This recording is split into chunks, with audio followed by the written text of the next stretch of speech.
Good evening everyone, स्वागत है आपका अभी क्लासेस में। और आज मैं आपको पढ़ाने वाला हूं 9th के सिविक्स का मतलब होता है राजनीतिक विज्ञान। तो 9वीं कक्षा के राजनीतिक विज्ञान का 5वां चैप्टर। इससे पहले मैंने 4 चैप्टर पढ़ा दिए हैं। अगर आप उन सभी वीडियोज़ को नहीं देखे हैं तो डिस्क्रिप्शन में पड़े हुए लिंक से एक बार जरूर देखिए या फिर मेरे चैनल को विजिट कीजिए। 5वें चैप्टर का नाम है संस्थाओं का कामकाज। इस चैप्टर में पूरी तरह से हम पढ़ेंगे कि संस्थाएं क्या क्या काम करती है और वह हमारे लिए क्यों जरूरी है। लेकिन उससे पहले हमें इन सवालों का जवाब देना पड़ेगा कि आखिरकार जो संस्था होती है वह क्या होती है, यानी कि जिसे हम संस्था या तो राजनीतिक संस्था कहते हैं, ये क्या होती है। सबसे पहले आप यह समझिए कि हमारे देश की जो सरकार है वह अलग अलग प्रकार की कार्य करती है। जैसे कि वे हमारे लिए सुरक्षा का कार्य करती है, यानी कि नागरिकों की सुरक्षा को सुनिश्चित करती है।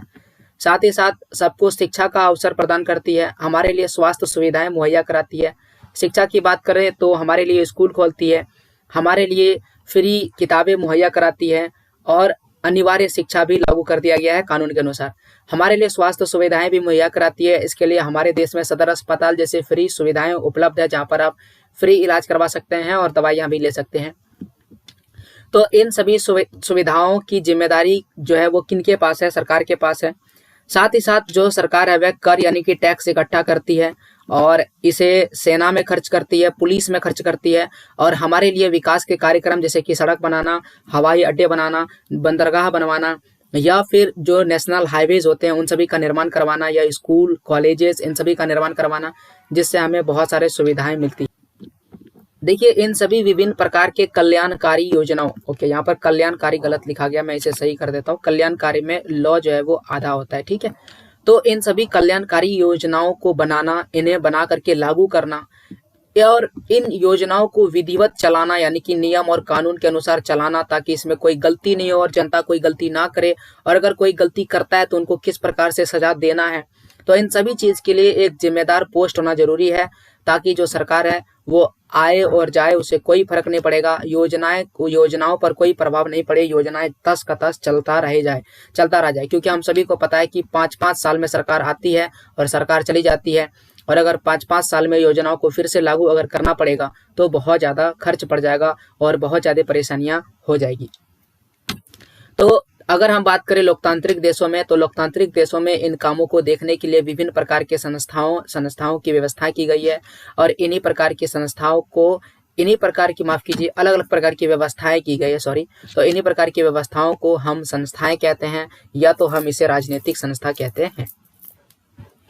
और आप याद रखिए, कोई भी लोकतंत्र तभी ठीक तरीके से काम करता है जब ये सारी संस्थाएं जो है सही तरीके से काम करती है। अगर ये सभी संस्थाएं भ्रष्ट हो जाती है, यही चोरी और डकैती करने लगती है, तो किसी भी देश का लोकतांत्रिक व्यवस्था पूरी तरह से बिगड़ जाता है।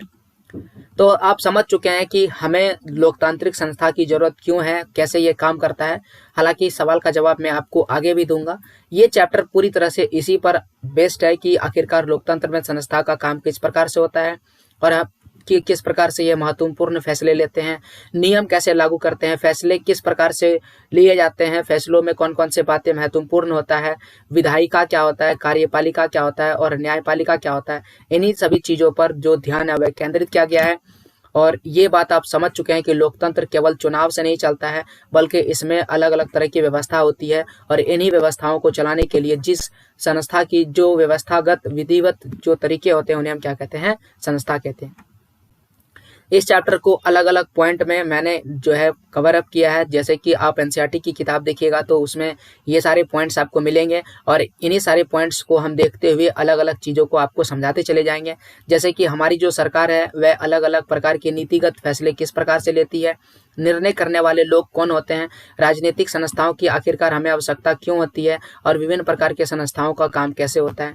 फिर हमारे चैप्टर से यानी किताब में सांसद के विषय में दिया गया, तो मैं आपको सांसद बताऊंगा। फिर हम देखेंगे हमें सांसद की आवश्यकता क्यों है और सांसद के कितने सदन होते हैं, इन्हीं चीज़ों को देखेंगे। फिर राजनीतिक कार्यपालिका के विषय में देखेंगे, कार्यपालिका के 2 हिस्सा कौन कौन से होते हैं, प्रधानमंत्री, मंत्रिमंडल क्या होता है, प्रधानमंत्री के क्या क्या अधिकार है, राष्ट्रपति के क्या क्या अधिकार है और न्यायपालिका के क्या क्या अधिकार हैं, इन सभी चीज़ों के विषय में पढ़ेंगे। यहाँ पर केवल संस्थाओं के क्या कार्य हैं और उनसे जुड़े हुए अधिकारों के विषय में ही चर्चा की जाएगी। ये चैप्टर उसी पर आधारित है। आइए वीडियो में आगे बढ़ते हैं, लेकिन वीडियो में आगे बढ़ने से पहले बता दूं कि ये पूरा वीडियो मैं लेकर आ रहा हूँ और मेरा नाम है अजीत कुमार। और आप मुझसे जो है सोशल मीडिया के माध्यम से भी जुड़ सकते हैं। और अगर आप किसी भी प्रकार का मुझसे पर्सनल सवाल करना चाहते हैं तो सोशल मीडिया, टेलीग्राम, माफ़ कीजिए, इंस्टाग्राम और फेसबुक पर मुझे आप फॉलो कर सकते हैं। और ये जो टेलीग्राम है, इसके माध्यम से आप किसी भी प्रकार के प्रश्न आप हमसे पूछ सकते हैं। तो यह टेलीग्राम कैसे आपकी मदद करेगा, मैं आपको पहले बता देता हूँ। मान लीजिए कि कोई सवाल है या कोई एक ऐसा टॉपिक है जो आपको पूरी तरह से समझ में नहीं आ रहा है या क्वेश्चन बहुत बड़ा है, तो आप कमेंट में लिखने की ज़रूरत नहीं है। आप उस जो सवाल है या टॉपिक है उसका फ़ोटो खींचिए और टेलीग्राम में आप मुझे भेज दीजिए। यहाँ पर मैं उससे पढ़ करके आपको सवालों का जवाब दे दूंगा। और अगर कोई टॉपिक पूरी तरह से समझ में नहीं आ रहा तो उस पूरे टॉपिक का फ़ोटो खींचिए और मुझे भेजिए। मैं उसे एक्सप्लेन कर दूंगा वीडियो के माध्यम से, या फिर मैं उसे क्वेश्चन आंसर के माध्यम से आपको नोट्स प्रोवाइड कर दूंगा ताकि आप उसे ईजी तरीके से समझ सकें। अब आइए वीडियो में आगे बढ़ते हैं और एक एक करके टॉपिक्स को समझते चलते हैं। पूरे जो किताब है हमारा 9th का पहला ये जो 5वां चैप्टर है, इसकी शुरुआत मंडल आयोग से होती है। तो सबसे पहले मैं मंडल आयोग का परिचय देना चाहता हूँ कि मंडल आयोग है क्या, इसकी कहानी पढ़ते हैं। देखिए, मंडल आयोग को समझने से पहले आप ये समझिए कि जब अपना देश आज़ाद हुआ तो जो जायदाद था, जायदाद का मतलब होता है संपत्ति, ज़्यादातर जो था वे जमींदारों के पास था। और जितने भी जमींदार थे वे ऊंची जाति के लोग थे। और हमारे देश में जो दलित वर्ग के लोग होते यानी कि जो पिछड़े जाति के लोग थे, उन पर किसी भी प्रकार का ध्यान नहीं दिया जा रहा था। ऊंची जाति दिन प्रतिदिन आसानी से आगे बढ़ रहा था और जो दलित समुदाय के लोग थे, जो पिछड़े वर्ग के लोग थे, वह दिन प्रतिदिन नीचे दबता चला जा रहा था। भारत के पहले प्रधानमंत्री जवाहरलाल नेहरू ने इसका कुछ उपाय निकाला था और 29 जनवरी 1953 को पिछड़ा वर्ग एक आयोग बनाया। और 29 जनवरी 1953 को बनाया और 30 मार्च 1955 लगभग 2 साल के बाद भी इसमें कोई खास असर नहीं हुआ, इससे कोई जो है फर्क नहीं पड़ा। हालांकि जो पहला आयोग बना था पिछड़ा आयोग वर्ग, इस वर्ग के जो अध्यक्ष थे इनका नाम था काका कालेकर। ओके, तो ये आप याद रखिएगा। इस रिपोर्ट से कुछ खास फर्क नहीं पड़ा। फिर जो है प्रधानमंत्री जो है लाल बहादुर शास्त्री, माफ कीजिए, जवाहरलाल नेहरू की जो सरकार है वह गिर गई और देश में जो है वो गैर कांग्रेसी सरकार आ गई। गैर कांग्रेसी सरकार आई जिनका नाम था मोरारजी देसाई। और लोगों को लग रहा था कि कांग्रेस सरकार जो है वह बेहतर तरीके से काम नहीं कर रही है, इसलिए देश में गैर कांग्रेसी सरकार आई और लोग को लगा कि बेहतर तरीके से काम करेंगे। 20 दिसंबर 1978 को सरकार आया और बिहार के जो पूर्व मुख्यमंत्री थे जिनका नाम था विंदेश्वरी प्रसाद मंडल, तो इन्होंने एक आयोग बनाया। चूंकि इस आयोग को विंदेश्वरी प्रसाद मंडल जी ने बनाया था, इसलिए इसका नाम रखा गया मंडल आयोग।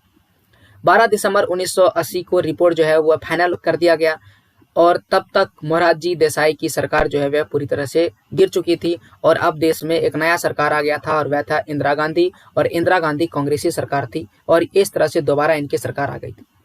अगर मंडल आयोग की रिपोर्ट को अगर देखें तो इसमें देखा जा रहा था कि सामाजिक रूप से जो लोग पूरी तरह से पीछे हैं, शिक्षा के क्षेत्र में भी यानी शैक्षिक आधार पर जो लोग पूरी तरह से पीछे हैं, आर्थिक यानी पैसों के मामले में भी कुछ ऐसे लोग जो पूरी तरह से पीछे हैं, इन्हीं सभी चीज़ों को जो देश के इन सभी लोगों को आरक्षण देने की बात की जा रही थी। अगर इनकी संख्या देखा जाए तो लगभग कुल मिलाकर के 3743 पिछड़ी जातियों के लोग थे।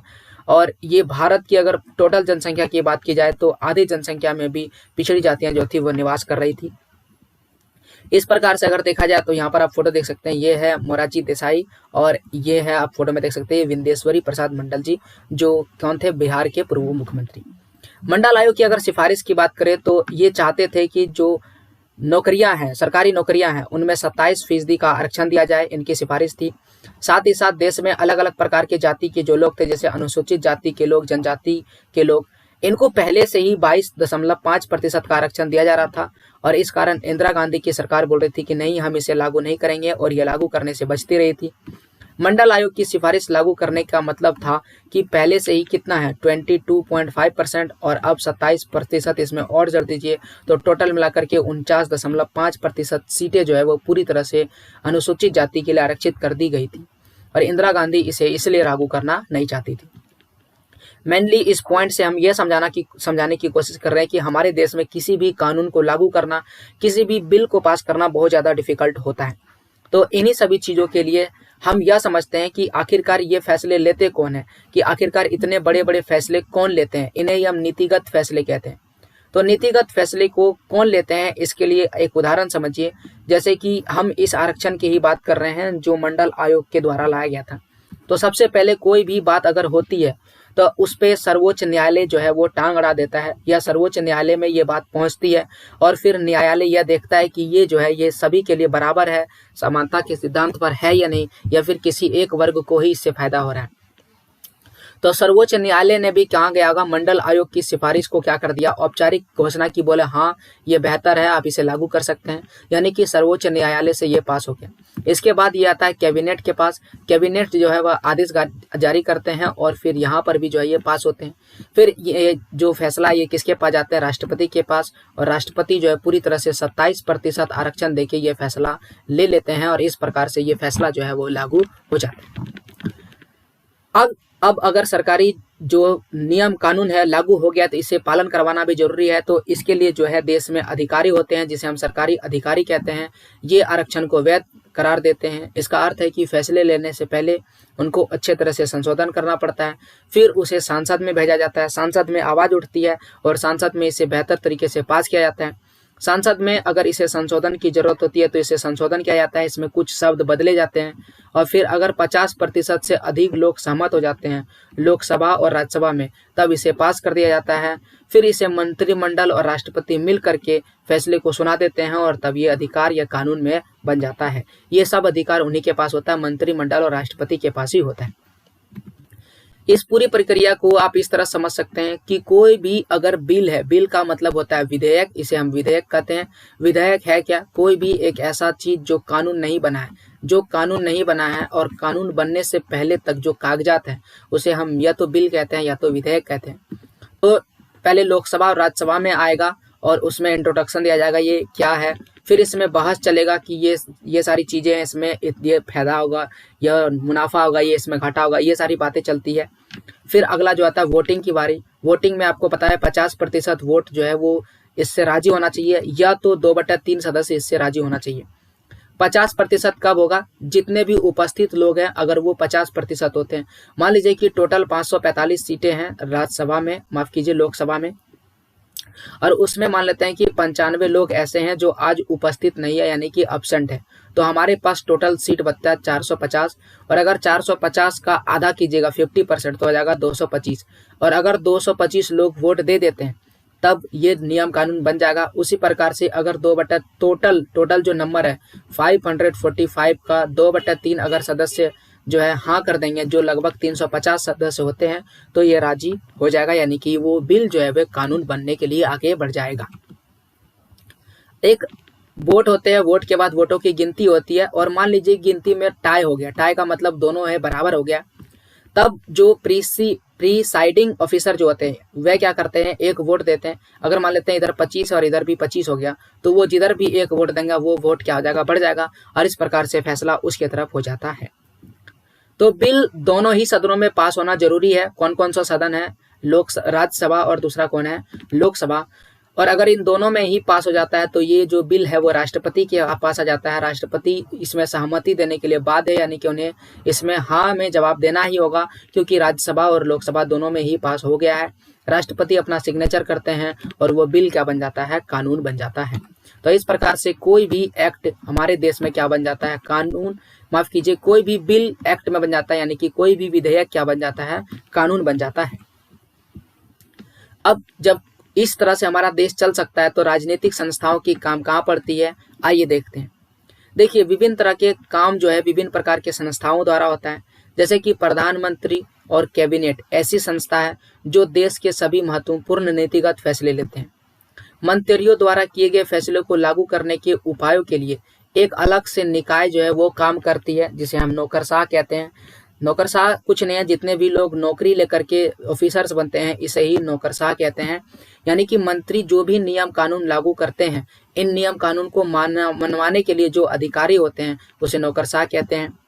इसके बाद अगर इसमें विवाद होता है तो सर्वोच्च न्यायालय एक अलग से संस्था बनाई गई है, और ये क्या करती है, अगर किसी नागरिक या सरकार के बीच में ही विवाद हो जाता है तो उसे सुलझाने के लिए सर्वोच्च न्यायालय की स्थापना की गई है।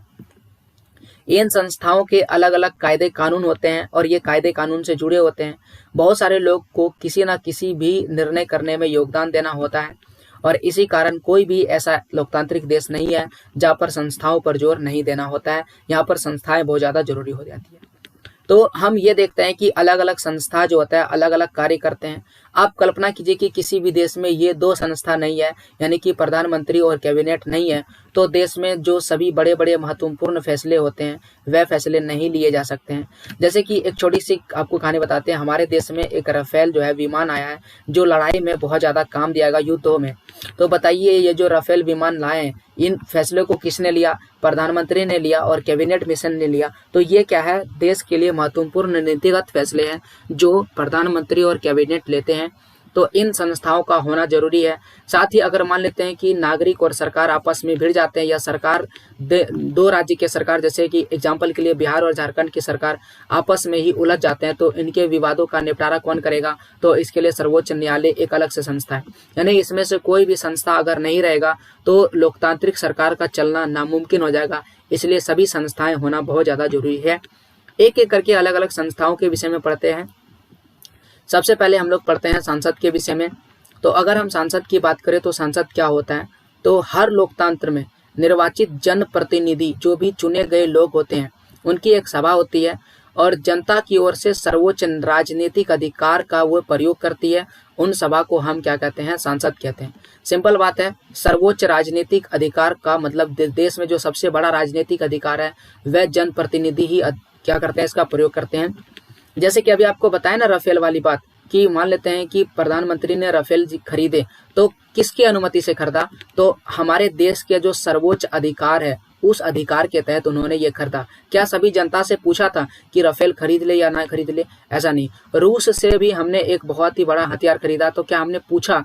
नहीं पूछा। हमसे जनता से नहीं पूछा जाता है क्योंकि इनके पास सभी जनता जितने भी जनता होता है इन सब से सबसे ज़्यादा अधिकार इनके पास होता है। सर्वोच्च अधिकार लेकर के ये बैठते हैं और इसी पूरी सभा को हम क्या कहते हैं? संसद कहते हैं। संसद राज्य स्तर पर, अगर इसी संसद को राज्य स्तर पर देखा जाए तो विधानसभा होता है और संसद किस स्तर पर है?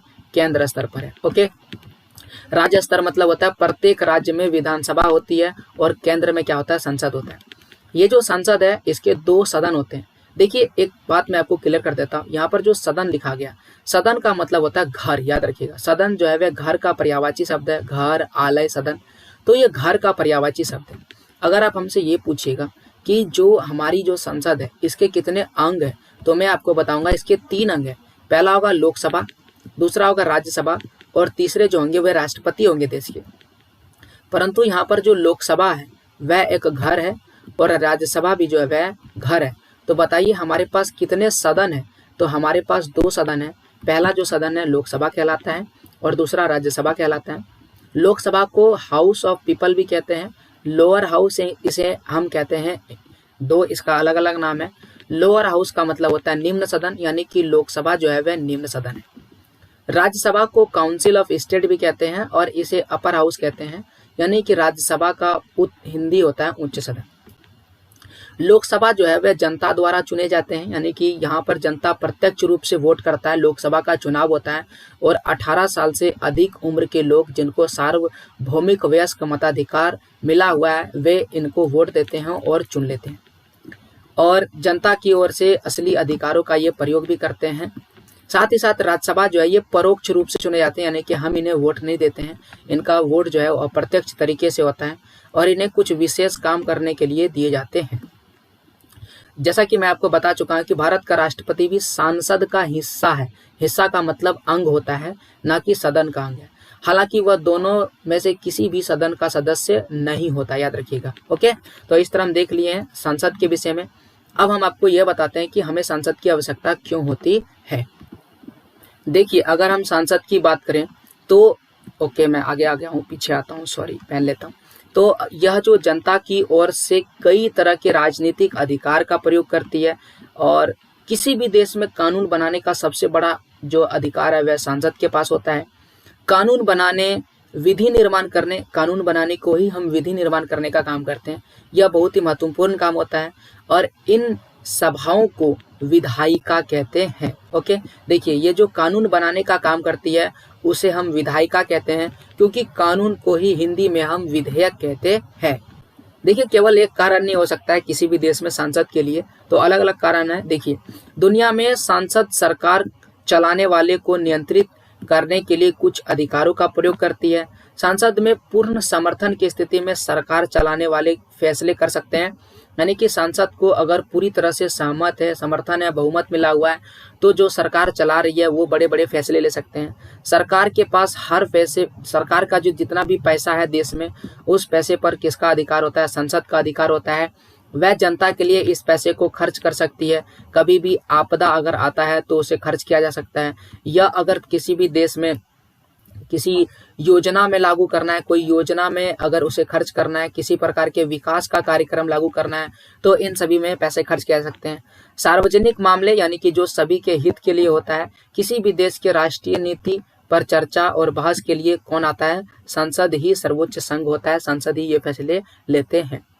किसी भी देश का संसद जो है वो किसी भी मामले पर सूचना मांग कर सकती है, यानी कि कोई भी मामला हो उसमें ये बोल सकती है कि हमें दिखाइए कि आपने ये काम कैसे किया है, यानी सूचना का मांग कर सकती है। कौन? संसद ऐसा कर सकती है। तो इन्हीं सभी कामों के लिए सांसद की आवश्यकता होती है। अगर सांसद नहीं होगा तो पूरे देश में नियंत्रण कौन रखेगा? नियंत्रण पूरी तरह से खो जाएगा। समर्थन किसके पास रहेगा? समर्थन भी पूरी तरह से नहीं होगा, सरकार नहीं चल सकेगा। पैसे का अधिकार जो है सभी लोगों के पास नहीं मिल पाएगा, और जो खर्च है सही तरीके से नहीं होगा, और साथ ही साथ विकास और अलग अलग योजनाएं जो है बेहतर तरीके से लागू नहीं हो पाएगा। अगर देश के सार्वजनिक मामलों पर कोई अधिकार लेना पड़ेगा, कोई फैसले लेने पड़ेंगे, तो वो नहीं हो पाएगा। और देश में सूचना मांगने का मतलब है कि मान लेते हैं कि किसी भी देश के प्रधानमंत्री को 2 लाख रुपये, 2 लाख करोड़ रुपये हमने क्या कर दिए? दे दिए। तो हम प्रधानमंत्री से ये सूचना मांगे कि आप बताइए 2 लाख करोड़ रुपये आपने कहाँ खर्च किए। ये सूचना मांगने का अधिकार किनके पास है? संसद के पास है। अब आइए हम समझते हैं कि राजनीतिक कार्यपालिका क्या होता है। जैसा कि यहाँ पर शब्द लिखा गया है कार्यपालिका, तो सरकार की नीतियों को कार्य रूप देने वाले को कार्यपालिका या हम क्या कहते हैं? सरकार कहते हैं।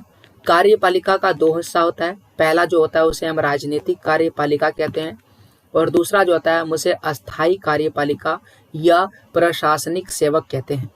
राजनीतिक कार्यपालिका जनता द्वारा खास अवधि तक निर्वाचित लोग जो होते हैं चुने जाते हैं, या ये 5 साल के लिए होते हैं, या तो ये 6 साल के लिए होते हैं। ये राजनीतिक व्यक्ति होते हैं जो बड़े फैसले लेते हैं। इसमें मुख्य रूप से जितने भी देश के नेता वगैरह आते हैं, ये सभी राजनीतिक कार्यपालिका में आ जाते हैं। उसके अलावा अगर हम प्रशासनिक सेवन या अस्थायी कार्यपालिका की बात करें, सेवक यहाँ पर लिखा गया, तो इन्हें लंबे समय के लिए नियुक्त किया जाता है, और ये सत्ताधारी पार्टी बदलने के बावजूद भी अपने पद पर बने रहते हैं। इसमें जितने भी देश के अधिकारी आते हैं, चाहे IPS, SP या जो बड़े बड़े अधिकारी होते हैं, उन सभी को इसमें रखा जाता है। ये अधिकारी राजनीतिक कार्यपालिका के तहत कार्य करते हैं और रोजमर्रा के प्रशासन में उनकी सहायता करते हैं। लेकिन अगर सरकार बदल भी जाए तब भी ये कायम रहते हैं। ये अपनी जो है समय सीमा तक कार्य करते हैं। इसका ऐसा नहीं कि ये 5 साल में ही बदल जाते हैं। ओके, इसके अलावा जो मंत्री, जितने भी मंत्री होते हैं, मंत्री किसी नौकरशाह से ज़्यादा प्रभावशाली होता है। जैसा कि मैं आपको बता चुका हूँ नौकरशाह किसे कहते हैं। यहाँ पर जो अस्थायी कार्यपालिका यानी जिसे हम प्रशासनिक सेवक कहते हैं, इसे आप नौकरशाह भी कह सकते हैं। ओके, ये मैं आपको क्लियर कर देता हूँ। तो जो मंत्री होता है इनके पास अधिक पावर होता है। क्यों? क्योंकि इसे जो है लोगों ने चुना है और लोगों द्वारा चुना जाता है, तो लोग के किसी भी फैसले को ये ले सकते हैं। देखिए लोकतंत्र में लोगों की इच्छा ही जो है सर्वोपरि होती है, इसीलिए ये जो है ज़्यादा प्रभावी होते हैं। इस तरह मंत्रियों को जनता की इच्छा को लागू करने का अधिकार होता है। मंत्री ही सारे फैसले लेते हैं। मंत्री उस ढांचे और उद्देश्य को तय करता है जिससे कोई भी नीतिगत फैसला लिया जा सकता है। मंत्री अपने उद्देश्य के मुताबिक ही क्या करते हैं? निर्णय लेते हैं। तो ये खासा अंतर है राजनीतिक कार्यपालिका और अस्थायी कार्यपालिका में। अब आइए एक एक करके अलग अलग जो कार्यपालिका के अंग हैं उनके विषय में हम लोग पढ़ते हैं। पहला होगा प्रधानमंत्री और दूसरा जो है हमारा मंत्रिमंडल है। तो सबसे पहले मैं आपको प्रधानमंत्री के विषय में बताता हूँ। देश में प्रधानमंत्री जो है वह सबसे महत्वपूर्ण राजनीतिक संस्था है। राष्ट्रपति जो है प्रधानमंत्री को चुनते हैं, यानी राष्ट्रपति ही प्रधानमंत्री को बनाते हैं। वो किसको बनाते हैं? जो बहुमत हासिल किया हो या गठबंधन से बहुमत हासिल किया हो, सदन में जिसको बहुमत हासिल हो सरकार उसी की बनती है, चाहे वो किसी भी दल का नागरिक हो, नेता हो। प्रधानमंत्री का कार्यकाल जो है वह तय नहीं होता है, जैसे ही जो बहुमत है वह खत्म हो जाता है या इसके पद जो है जब तक पद पर रहता है तब तक ये करते हैं, यानी ये तब तक पद पर रहते हैं जब तक पार्टी या गठबंधन का नेता रहता है। पार्टी और गठबंधन का कार्यकाल खत्म हो जाता है तो प्रधानमंत्री का भी कार्यकाल क्या हो जाता है? खत्म हो जाता है। इस प्रकार से प्रधानमंत्री के कार्यकाल चलते हैं। तो इस तरह देखा जाए तो प्रधानमंत्री जो है एक बहुत ही महत्वपूर्ण राजनीतिक संस्था के रूप में कार्य करते हैं और इनके पास सर्वाधिक अधिकार होता है। तो हम देख लिए पहला जो है वो प्रधानमंत्री राजनीतिक संस्था। अब आइए पढ़ते हैं मंत्रिमंडल के विषय में, ये कौन से राजनीतिक संस्था के अंतर्गत आते हैं। उससे पहले मैं एक बात बताना चाहता हूँ कि जो अभी क्लासेस है ना, उन्होंने 2 और चैनल बनाए हैं, अभी क्लासेस डाउट्स और दूसरा है अभी क्लासेस ऑब्जेक्टिव्स। तो डाउट्स में क्या होता है, कोई भी एक छोटा सा सवाल है जो आपको जवाब नहीं आता है या आप ये सोच रहे हैं कि इसका जवाब मैं परीक्षा में कैसे लिखूं, तो ऐसे ही छोटे छोटे सवालों का जवाब मैं खुद लिखता हूं और उसका जवाब प्रिंट करके यानी टाइप करके उसे एक बेहतर तरीके से समझाता हूं। 1 से 2 मिनट में आप एक सवाल को आसानी से देख सकते हैं, इसमें आपका ज़्यादा समय भी नहीं जाएगा। तो अभी क्लासेस डाउट को अगर आप सब्सक्राइब करके रखते हैं तो भविष्य में छोटे छोटे सवाल आप पर डे सुनिएगा, तो छोटे छोटे सवाल जो है परीक्षा में आपको हिट करेंगे। तो सवाल के साथ साथ जवाब भी मैं लिख देता हूँ ताकि आप उसे बेहतर तरीके से याद कर सकते हैं। तो टॉपिक का लेक्चर सुनने के साथ साथ अगर आप क्वेश्चन आंसर को भी सुनते हैं तो वह भी आपके लिए बेहतर रहता है। जितने भी लेक्चर्स मैं अपलोड करता हूं साथ ही साथ उसके क्वेश्चन आंसर के जो छोटे छोटे वीडियोज होते हैं वह अभी क्लासेस डाउट में अपलोड कर देता हूं। तो अभी क्लासेस डाउट्स को जाइए यूट्यूब पे सर्च कीजिए और उसे जरूर सब्सक्राइब कीजिएगा।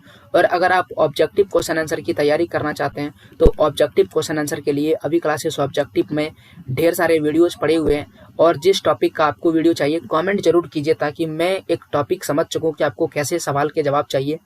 उस तरह के टॉपिक्स भी आपके लिए क्लियर करता चलूंगा।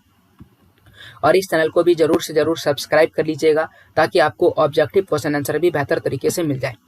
अब आइए आप इन दोनों को चैनल को सब्सक्राइब कर लीजिएगा। पढ़ते हैं मंत्रिपरिषद के विषय में।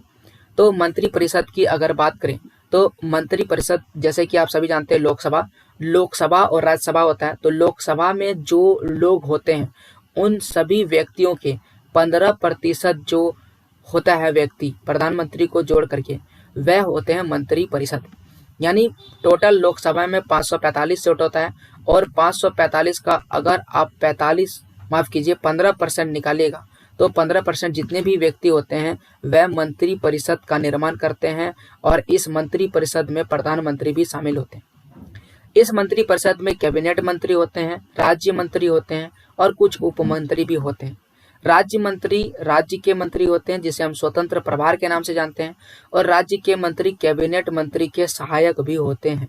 ओके, तो इस प्रकार से ये पूरा जो है मंत्रिपरिषद कार्य करता है। आप इस सर्कल के माध्यम से देख सकते हैं, जो सर्कल के ज्यादा करीब है वे ज्यादा प्रभावी होते हैं। अब आइए मंत्रिपरिषद के विषय में थोड़े डिटेल से चर्चा करते हैं। तो अगर हम मंत्रिपरिषद के विषय में बात करें तो मंत्रिपरिषद जो है वह सरकारी निकाय होते हैं जो सारे मंत्री लगभग 60 से 80 मंत्री होते हैं जो विभिन्न स्तर पर कार्य करते हैं, उन सभी के समूह को कहते हैं। राष्ट्रपति द्वारा प्रधानमंत्री के सलाह पर सारे मंत्रियों को जो लोकसभा में बहुमत हासिल होते हैं उनको चुना जाता है। कभी कभी ऐसे व्यक्ति को भी चुना जाता है जो मंत्री बनाए, कभी कभी ऐसे व्यक्ति को भी चुन लेते हैं मंत्री बनाने के लिए जो संसद का सदस्य नहीं होते हैं, लेकिन अगर वो ये दावा करते हैं कि आने वाले कुछ समय में जैसे कि 6 महीने के भीतर भीतर मैं संसद का सदस्य बन सकता हूं तो उनको भी चुन लिया जाता है। अब ये कैसे होता है कि मान लीजिए कि सभी क्षेत्रों में चुनाव हो चुका है और किसी पार्टी को जो है वो बहुमत मिल चुका है। ओके, किसी पार्टी को बहुमत मिल चुका है और कोई एक राज्य मान लीजिए कि खाली है चुनाव के लिए, वहां चुनाव नहीं हुआ और वहां पर कोई एक ऐसा नेता जिसको लगता है कि मैं ही जीतूंगा, बहुमत हमसे हासिल हो सकता है, तो वो क्या करता है अपना एक नाम यहाँ पर लिखा देता है या फिर उस दल का नेता उसका नाम ऑटोमेटिक ही लिख देते हैं। इस प्रकार से यह कार्य करता है। कैबिनेट मंत्री अमूमन सत्ताधारी जो सत्ता होता है उन पार्टी के या गठबंधन जो इनके साथ मिलकर के काम करते हैं उनके ही जो वरिष्ठ नेता होते हैं वे होते हैं। ये प्रमुख मंत्रालय के प्रभारी होते हैं, अलग अलग जो मंत्रालय होते हैं उनके प्रभारी होते हैं यानी हेड होते हैं। जैसे कि स्वास्थ्य मंत्री, वित्त मंत्री, गृह मंत्री, ये अलग अलग मंत्री हैं, इन्हीं को हम कहते हैं मंत्रालयों के प्रभारी। स्वास्थ्य मंत्री स्वास्थ्य मंत्रालय के प्रभारी है, गृह मंत्री गृह मंत्रालय के प्रभारी है, वित्त मंत्री वित्त मंत्रालय के प्रभारी है। कैबिनेट मंत्री की अगर बात करें तो मंत्री परिषद का शीर्ष समूह होते हैं और इसमें करीब 25 मंत्री होते हैं। स्वतंत्र प्रभार वाले राज्य मंत्री अमूमन छोटे मंत्रालय के प्रभारी होते हैं, छोटे छोटे कार्यों के लिए होते हैं और विशेष रूप से ये आमंत्रित किए जाने पर ही कैबिनेट की बैठक में भाग लेते हैं। अगर इन्हें आमंत्रित नहीं किया जाता है तो ये बैठक में भाग नहीं ले सकते। अगला आता है राज्य मंत्री। राज्य मंत्री अपने विभाग के मंत्रियों से जुड़ा हुआ रहता है, ना कि ये इनके पास कोई पावर होता है। उनकी सहायता के लिए यह कार्य करते हैं। कोई भी फैसले जो है वह कैबिनेट की बैठक में ही किया जाता है। कैबिनेट की मंत्रियां बैठते हैं और वे सभी फैसले लेते हैं और इसी वजह से अधिकांश देशों में संसदीय लोकतंत्र को सरकार का कैबिनेट रूप भी कहा जाता है, क्योंकि कैबिनेट ही फैसले लेते हैं, इसलिए हम इसे कैबिनेट रूप कहते हैं। कोई भी मंत्री सरकार के फैसले को खुलेआम आलोचना नहीं कर सकते हैं, उसकी बुराई नहीं कर सकते हैं, उसमें तकलीफियां नहीं निकाल सकते हैं। कैबिनेट सचिवालय में कई नौकरशाह भी होते हैं, वरिष्ठ नौकरशाह होते हैं और वे क्या करते हैं, विभिन्न मंत्रालयों के बीच समन्वय स्थापित करने की कोशिश करते हैं। समन्वय का मतलब होता है दो मंत्रालयों के बीच में बातचीत बेहतर तरीके से कोऑर्डिनेट करते हैं ताकि क्या हो सके, विभिन्न मंत्रालय आपस में बात करके अलग अलग फैसले ले सकते हैं। अब आता है प्रधानमंत्री के क्या अधिकार हैं, इस पर चर्चा करते हैं। तो कैबिनेट की बैठक की अध्यक्षता कौन करते हैं? प्रधानमंत्री। यानी कि जब भी कैबिनेट बैठते हैं तो उनका अध्यक्ष कौन होता है? प्रधानमंत्री होते हैं। कैबिनेट के भीतर सबसे प्रभावशाली व्यक्ति कौन होता है? प्रधानमंत्री होते हैं।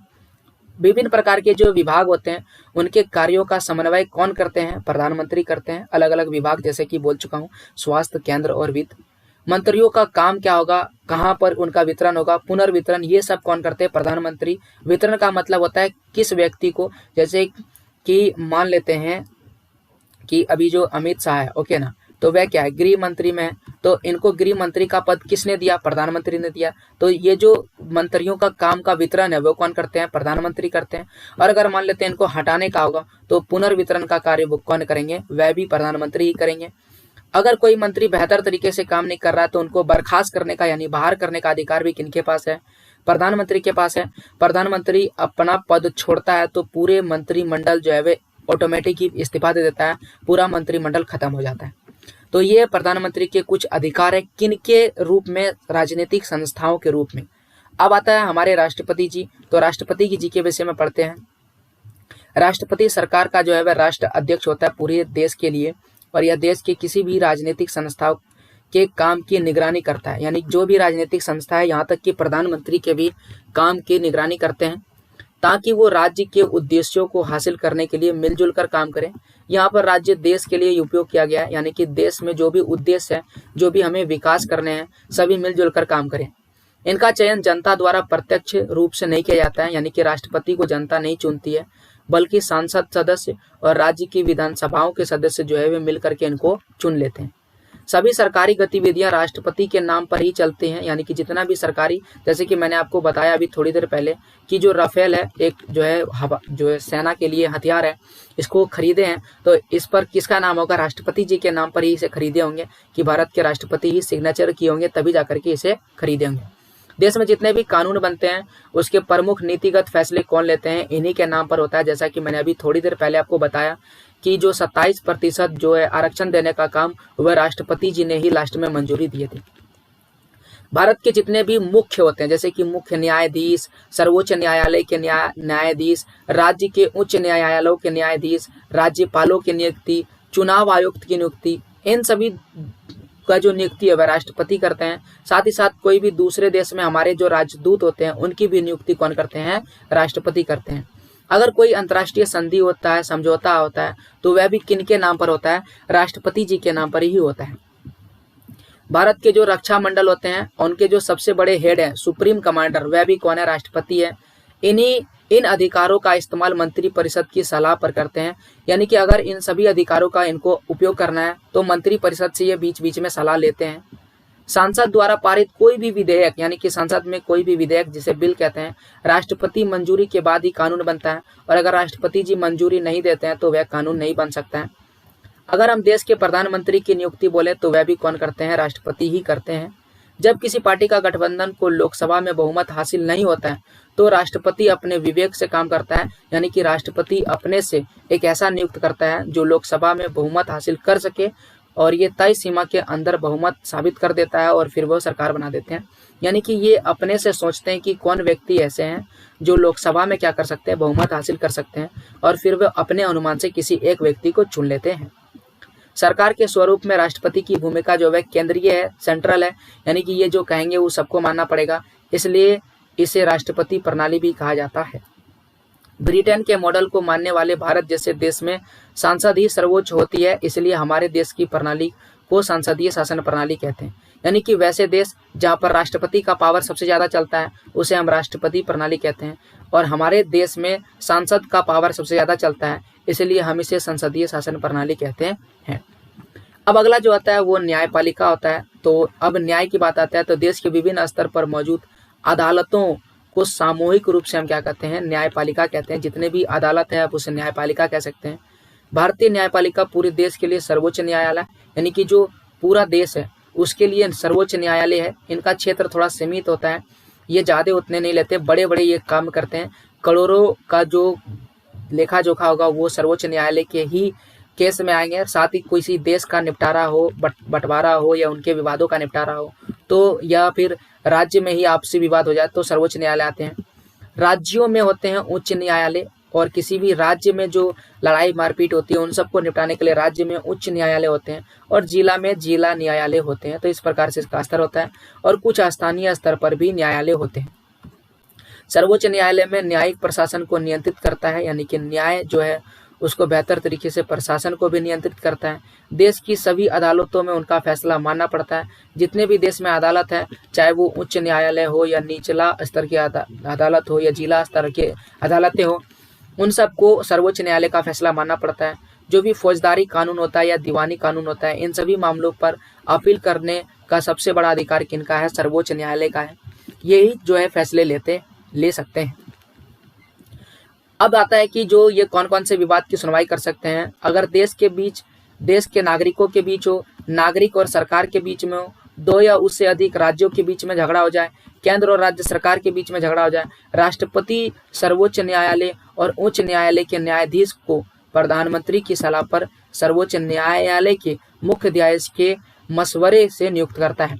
अच्छा, यहाँ पर ये पॉइंट गौर कीजिएगा, यानी कि राष्ट्रपति जो है वह सर्वोच्च न्यायालय और उच्च न्यायालयों के न्यायाधीश को नियुक्त करते हैं, वह भी प्रधानमंत्री की सलाह पर, और सर्वोच्च न्यायालय के मुख्य न्यायाधीश को मशवरे से नियुक्त करता है। यानी कि जो सर्वोच्च न्यायालय होते हैं उनके जो मुख्य न्यायाधीश होते हैं उनकी भी थोड़ी सी राय सुन ली जाती है। तो इस प्रकार से यहाँ पर इनकी जो है नियुक्ति होती है। तो ये सारे अधिकार थे, कार्य थे हमारे देश के राष्ट्रपति, प्रधानमंत्री, न्यायपालिका और उच्च जो न्यायपालिका के अंदर जो अलग अलग जो संस्थाएं आती है, चाहे मंत्रिमंडल के अंदर अलग अलग संस्थाएं आती है जैसे कि कैबिनेट मंत्री वगैरह। ओके, तो यहाँ पर हमने संस्थाओं के कामकाज को बेहतर तरीके से समझा। उम्मीद आपको ये पूरा वीडियो बेहतर समझ में आया होगा, और अगर आपको ये पूरा वीडियो बेहतर समझ में आया तो इस पूरी वीडियो को देखने के लिए थैंक यू। आप प्लीज़ मेरे चैनल को सब्सक्राइब कीजिए और इस पूरे वीडियो को जरूर आप लाइक कीजिएगा। और आपको बता ही चुके हैं कि अभी क्लासेस डाउट और अभी क्लासेस ऑब्जेक्टिव जैसे चैनल को सब्सक्राइब कीजिए मुझसे और ज़्यादा जुड़ने के लिए और अपने तैयारी को बेहतर करने के लिए। इस पूरे वीडियो को देखने के लिए थैंक यू। आप ऐसे ही वीडियोज़ के लिए सब्सक्राइब कीजिए और अपना कमेंट जरूर कीजिएगा।